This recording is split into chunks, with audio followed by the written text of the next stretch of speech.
Hey everybody, it's Pastor Regina Holliday, and this is Healing for the Wounded Spirit. I want to talk briefly today about what a wounded spirit is. Proverbs 15:13 says, "A merry heart maketh a cheerful countenance, but by sorrow of heart the spirit is broken." So sorrow and broken. Sorrow is described as heartache, pain, grief, hurt, dejection, suffering, torment, all of these types of things. The word broken in this scripture means naked in the Hebrew. So suffering of the heart causes the spirit to be broken, causes the spirit to be naked, causes the spirit to be exposed or unprotected. Hurt, when the heart is hurt, it causes the spirit to be wounded. So a wounded spirit is a spirit that has been left unprotected or broken because of the hurt or the suffering or the pain of the heart.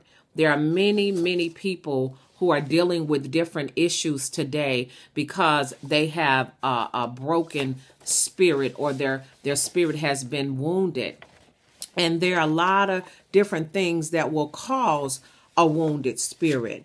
And there are many, many things, but I just want to name a few of those things. Rejection is major in causing a wounded spirit. There are a lot of people who suffer from the spirit of rejection. And even in the book that I wrote, The Wounded Spirit, Breaking Free from the Wounds of Your Past, I share my testimony about how rejection entered my life while I was still in my mother's womb. So rejection will take everyone captive. So only thing the enemy is looking for is a little foothold or a pinhole to get in, to begin to destroy your life, to bring a wounded spirit. Some people are not even aware of what is going on in their life when they feel certain ways, and it could be because they have a wounded spirit. Another thing that will cause a wounded spirit is betrayal. A lot of times people deal with betrayal because they are friends, they are family members, they are church fellowships, there are co-workers, all different types of people in your life can cause betrayal. Even we know in the Bible, it talks about how Judas betrayed Jesus. And this is an example of betrayal, that he even came up to him and kissed him so that the soldiers would know who he was to capture him. So we deal with betrayal also. And sometimes when betrayal comes, it can cause a wounded spirit.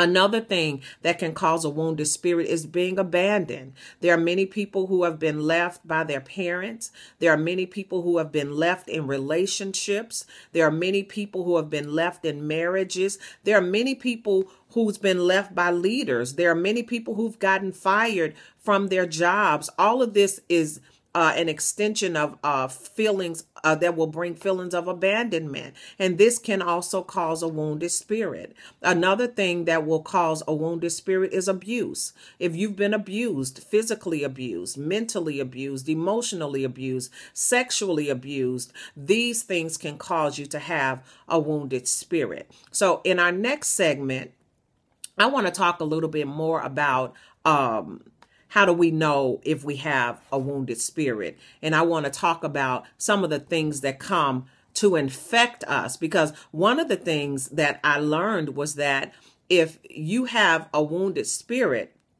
it's important to forgive quickly. If something has happened to you in your life, it's important to forgive quickly, because there's a host of disease and infection that will try to come and invade that wound. And even as being a healthcare provider and a wound care coordinator at one point in my career, I realized that if a patient has a wound, my first goal was to get the wound healed. But if that wound had infection in it, my goal had to change from getting the wound healed to getting the infection out, because I realized early on in my career that an infected wound would not heal. And it's the same way with a wounded spirit. When you have a wounded spirit and you've had unforgiveness to come in, or you've had bitterness to come in, or you're overwhelmed in anger or resentment or hatred or rage or violence or murder, or all of these things began to control your life, the wound that you have has become infected. When people do things to us or things happen in our life, even the loss of a loved one, it creates a wound. But it's important to allow yourself to go through the process of healing, through the process of forgiveness, and all of the things that the Lord has given us to do when things happen that we have no control over in our life. But it's only when we don't abide by the words of the Lord, forgiving and turning the other cheek. Don't let the sun go down on your wrath. All of these things that the Lord has given us to abide by, to help us to live a prosperous, productive life. When we hold on to those things, we open the door for infection. So now some of us are walking around not just with a wounded spirit, but we're walking around with an infected wound in our spirit. So before we can begin to even perceive the wound being healed, we have to work on getting the infection out. So in our next segment, we want to talk about some of the infections that I mentioned: unforgiveness, bitterness, anger, hatred, resentment, all of those things. We're going to talk about those things and how they affect your life. When something has happened, we have no control over that, but we do have control over how we respond. So I want to thank you for joining me today.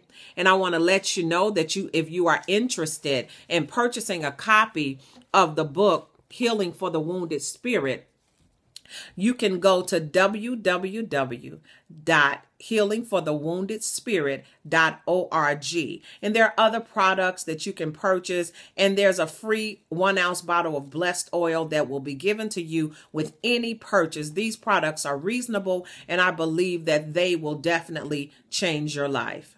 Have a blessed day.